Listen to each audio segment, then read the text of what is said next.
ऐलान के बाद जो सुरक्षा की पहरा है वो बहुत ज्यादा कड़ा कर दिया गया है। इंतजाम यहाँ पर सुरक्षा व्यवस्था को लेकर के कड़े किए गए। लेकिन इसके अलावा आपको बता देते हैं कि किसान की मांगे क्या है। ये सवाल लगातार बना हुआ है कि वो कौन सी मांगे है जिसके तहत किसान जो है दिल्ली कूच के लिए ऐलान कर चुके हैं। सबसे पहले एमएसपी, वहीं किसान कृषि कर्ज माफी, ये भी एक प्रमुख मांग है। इसके अलावा किसानों और खेत मजदूरों के लिए पेंशन की मांग यहाँ पर किसानों की तरफ से की जा रही है। साथ ही साथ बिजली दरों में ना हो बढ़ोतरी, पुलिस मामलों की वापसी करे। तो देखिए, जो केसेस है जो किसानों के लिए चल रहे हैं, उनके खिलाफ चल रहे हैं, उन पर कहा है कि उनकी वापसी हो। तो ये तमाम मांगे किसान लगातार रख रहे हैं और मांग यहां पर उठाई जा रही है 2021 लखीमपुर हिंसा के पीड़ितों के लिए न्याय की। इसके अलावा भूमि अधिग्रहण अधिनियम 2013 की यहां पर दिया गया है। 2013 के हिसाब से यहां पर जो मुआवजा है वो दिया जाए। आंदोलन में मारे गए किसानों के परिवारों को मुआवजा दिया जाए। साफ तौर पर यह कह दिया गया है जो परिवार है जो इस आंदोलन के दौरान जिनकी जाने गई है, उनके परिवारों को सीधे सीधे संरक्षण यहां पर दिया जाए और उन्हें मुआवजा भी दिया जाए। और चलिए खबरों पे आगे बढ़ते बात करेंगे उत्तर प्रदेश पुलिस की। 6 दिसंबर को लेकर के हाई अलर्ट पर है उत्तर प्रदेश पुलिस। देखिए, मेरठ मथुरा से लेकर अयोध्या तक चप्पे चप्पे पर पुलिस की तैनाती है। पूरी खबर क्या है, इस रिपोर्ट को आप देख लीजिए।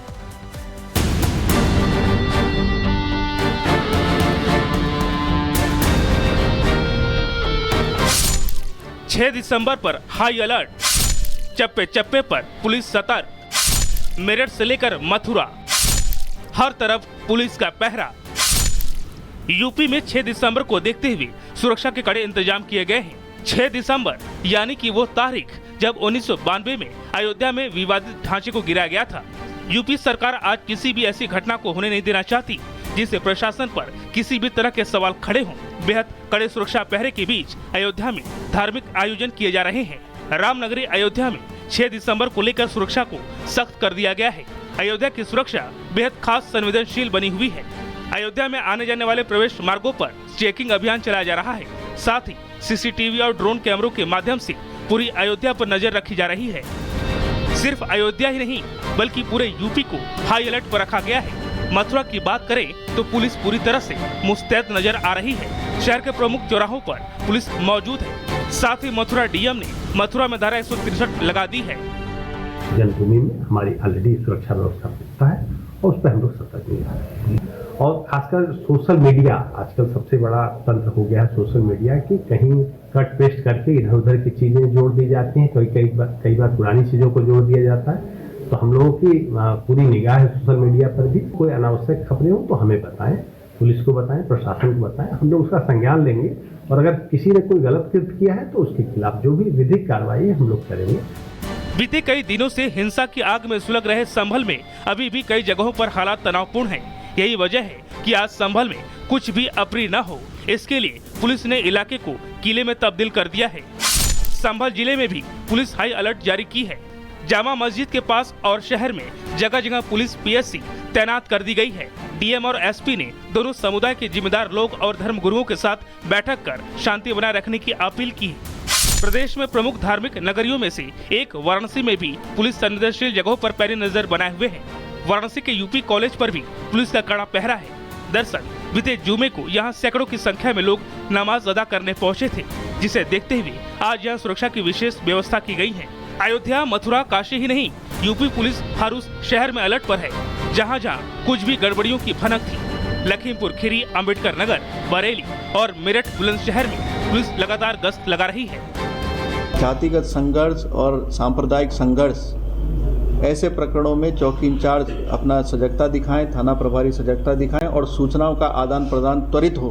तो जो तत्परता है उसमें कोई कमी न रहे। जीरो टॉलरेंस की नीति पर कार्रवाइयां हों। सुरक्षा को लेकर जीरो टॉलरेंस अपनाने वाले सीएम योगी का प्रशासन को साफ आदेश है कि कानून तोड़ने वालों से सख्ती से निपटा जाए। पुलिस इस दिशा में कमर कस कर तैयार है। Bureau report, Republic Bharat.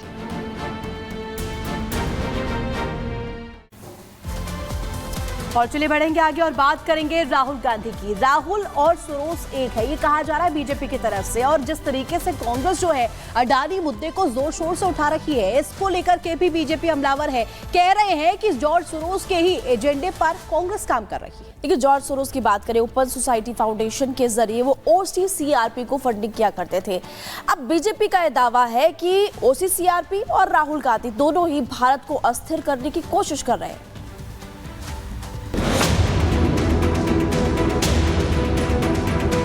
OCCRP और राहुल गांधी दो बदन हैं, आत्मा एक है। मोदी जी अडानी जी का इन्वेस्टिगेशन नहीं करा सकते, क्योंकि अगर वो कराएंगे तो वो अपना ही इन्वेस्टिगेशन कराएंगे। कांग्रेस सांसद राहुल गांधी अडानी को लेकर लगातार पीएम मोदी पर हमलावर हैं। हर मंच से अडानी के बहाने पीएम मोदी को घेरने की कोशिश करते हैं। संसद के शीतकालीन सत्र में तो कांग्रेस अडानी को लेकर चर्चा भी चाहती है और इसको लेकर शीतकालीन सत्र का पारा चढ़ा हुआ है। लेकिन बीजेपी ने भी अब राहुल गांधी के आरोपों का काट ढूंढ निकाला है। कांग्रेस का हाथ जॉर्ज सोरोस के साथ। राहुल सोरोस एक नियत फेक। बीजेपी ने राहुल गांधी और कांग्रेस पर अब तक का सबसे बड़ा हमला बोला है। बीजेपी प्रवक्ता संबित पात्रा ने एक प्रेस कॉन्फ्रेंस में राहुल गांधी पर आरोप लगाते हुए कहा कि राहुल गांधी और जॉर्ज सोरोस एक हैं। जॉर्ज सोरोस और राहुल गांधी ये एक ही हैं। राहुल ही जॉर्ज है, राहुल ही जॉर्ज है और जॉर्ज का एजेंडा ही राहुल का एजेंडा है। संबित पात्रा यही नहीं रुके, उन्होंने राहुल गांधी को देश का गद्दार तक बता डाला। मुझे आज LOP लीडर ऑफ अपोजिशन को देशद्रोही कहने में किसी प्रकार की कोई संकोच मुझे महसूस नहीं हो रहा। पात्रा ने दावा किया कि जॉर्ज सोरोस की संस्था OCCRP और राहुल गांधी का खतरनाक त्रिकोणी गठजोड़ है। ये भारत को अस्थिर करने की कोशिश कर रहा है। उन्होंने कहा कि इस त्रिकोणी गठजोड़ में जॉर्ज सोरोस और अमेरिका में उनकी संस्था के साथ साथ कुछ अमेरिकी एजेंसियां भी शामिल हैं। इस त्रिकोण का दूसरा टॉप एक प्रमुख समाचार पोर्टल OCCRP है। राहुल गांधी इस त्रिकोण के तीसरे कोण है।